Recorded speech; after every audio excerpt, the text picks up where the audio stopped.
So the question we often get asked is why small caps? Why now? We actually kind of have a different approach, like why not? The Hyperion small cap fund's been running since 2002. And as you can see on the chart here, we've had really strong performance since inception, really outperforming our benchmark by a large amount. You can see the portfolio performance going up and to the right in the red there, and the benchmark really going sideways since around 2010. But it's not really a smooth line, nothing's linear. You can see on this next chart that there's been a lot of economic shocks throughout our 20-year journey or 20-plus year journey in small caps. But outside of these economic shocks, small cap companies, by their very nature, are new to the marketplace. They're trying to execute on strategy, they're trying to find their way.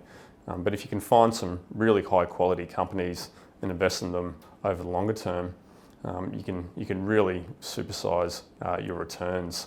And small cap companies definitely do have a different return profile to large cap companies as well. And we're really excited by our portfolio and some of the returns we've been able to produce over our 20-year track record. So we've been doing this for 20 years, and there's two real key inefficiencies that we like to exploit.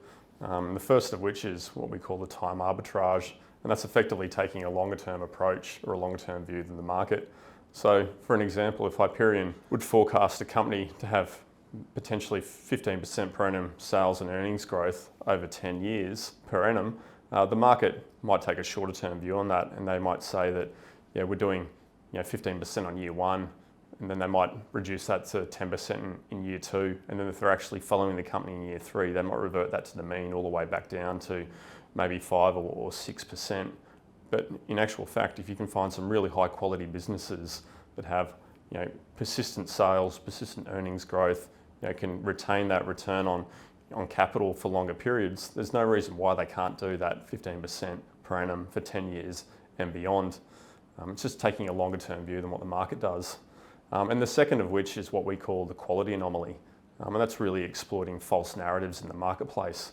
And that really means that the companies that we invest in, or some of them, can have, they might be doing something completely different. They might be changing the narrative and the landscape that they're investing in. They might not be fully, identified as quality structural growth businesses. They're reinvesting heavily in their company. Their scale advantage might not be known yet. And they're really changing the dynamic of the landscape of the framework that they're selling their product in. And it's a lot rarer, these businesses, but if you can find them on market, invest in them with conviction, and go through that wall of worry until they are actually recognised as absolute market leaders and quality structural growth businesses. These are companies that can really super turbocharge your return profile. And we've had a really strong history of that over time, whether it be REA Group, Car Sales, Domino's in the past, or even today, like a WiseTech, a Xero, or even a Pro Medicus. These are really high quality businesses with large addressable markets that are actually global, that were small cap companies when we invested in them, and they're really high quality businesses here in Australia.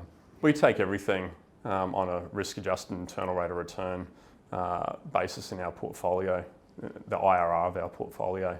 And historically that's been at around 14% per annum forecast out over 10 years, and that's roughly what we've produced in our small cap product. But where we're sitting today, the IRR of our portfolio is sitting at around 19% per annum forecast out over the next 10 years.